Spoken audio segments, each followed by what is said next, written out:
2-7 and 2-8. Using prime factors to find GCF and LCM. Remember, GCF stands for greatest common factor.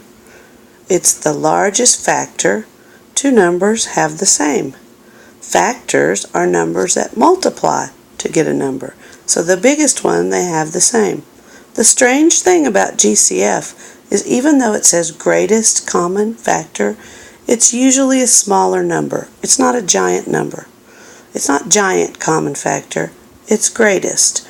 It's the greatest in a set of numbers. Sometimes it's 1. Lots of times it's 3 or 5 or 2 or 12 or 10. It's not usually bigger than that. Least common multiple. That's what LCM stands for. It's the smallest number in a group of multiples.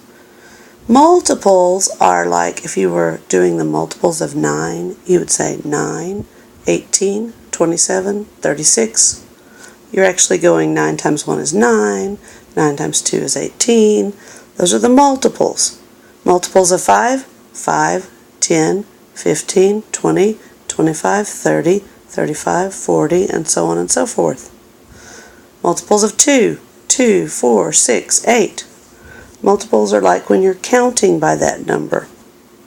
Okay, let's take the two numbers 15 and 20, and we're going to find the GCF and the LCM, and we're going to do it by first dividing by primes. Dividing by primes is where you put the kind of step diagram, and you say, well, which prime number goes into 15? Well, 2 doesn't go, but 3 does, and 3 times 5 is 15, and when you get a prime number, you stop. So let's do a step diagram and say, what's the smallest prime number that goes into 20? Well, 2 will go into 20, and that's 10. That's not prime. Keep going. 2 goes into 10, and that's 5. 5 is prime, so you stop. Now, let's list them out like this. 15 equals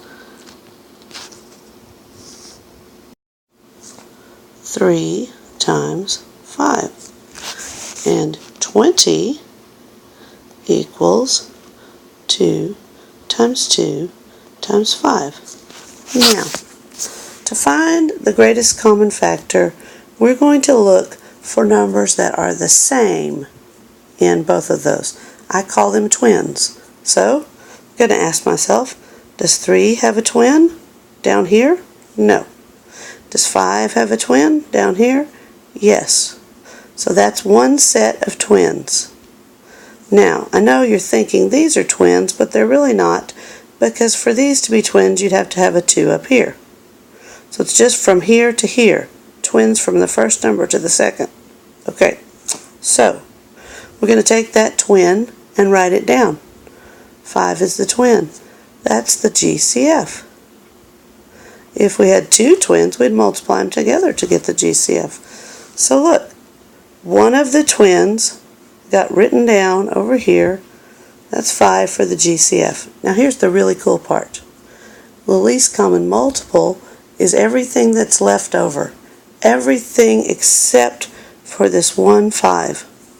So we're going to take everything else we've got, which is 5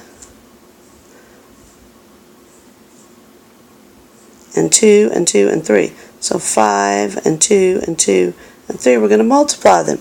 Well, we already know what 2 times 2 times 5 is. Isn't that 20? So 3 times 20 would give us our answer. So the least common multiple is 60. It's not too hard. Let's do another one. Okay, first, when we're doing greatest common factor and least common multiple, we're going to divide by primes. So 2 and 5, stop because that's prime. 2 and 10, 2 and 5. Then we're going to list them out. 10 equals 2 times 5. 20 equals 2 times 2 times 5. Are there any twins? Yes. 2 has a twin. 5 has a twin. No more twins. Greatest common factor is one of each twin. 2 times 5 is 10. That's the GCF. LCM is the leftovers. What's left over that's not circled? 2 times 2 times 5, well, that's 20. Greatest common factor is 10. Least common multiple is 20. Okay, here's another one. 18, 24. Divide by primes. 2 and 9 and 3 and 3. Stop. 3's prime. 2 and 12. 2 and 6. 2 and 3. Stop. 3's prime. Write them down. 18 equals 2 times 3 times 3. 24 equals 2 times 2 times 2 times 3. Are there any twins? Well, yes. 2 has a twin, and 3 has a twin. The other 3 doesn't have a twin. It would have to have a second 3 on the 24 for it to be twins. So, greatest common factor is 2 times 3, which is 6. Least common multiple is 3 times 2 times 2 times 2 times 3, all the leftovers. Well, the cool thing is this set of leftovers equals 24. So I'm just going to do 3 times 24, and I'm going to get 72. Greatest common factor, 6. Least common multiple, 72. See how the greatest common factor is usually a small number? And the least common multiple, even though it says least, is a big number most of the time? Okay, this one's a little bit different because isn't 5 already a prime number? Yes. And isn't 7 already a prime number? So we don't actually have to do a step diagram, but we do have to say 5 and 7. Are there any twins? No. When there are no twins, the GCF is always going to be 1. Let me say that again. If there are no twins, the GCF is 1. Now, what's left over? 5 and 7. 5 times 7 is 35. So the LCM is 35. Okay, time to practice. Stop the video, divide by primes, find the GCF of 21 and 28. Then do 24 and 16, then turn it back on to see if yours is right. Okay, did you get these right? On the first one, the GCF is 7, and the LCM is 84. And on the second one, the GCF is 8, and the LCM is 48. Okay, here's your video homework.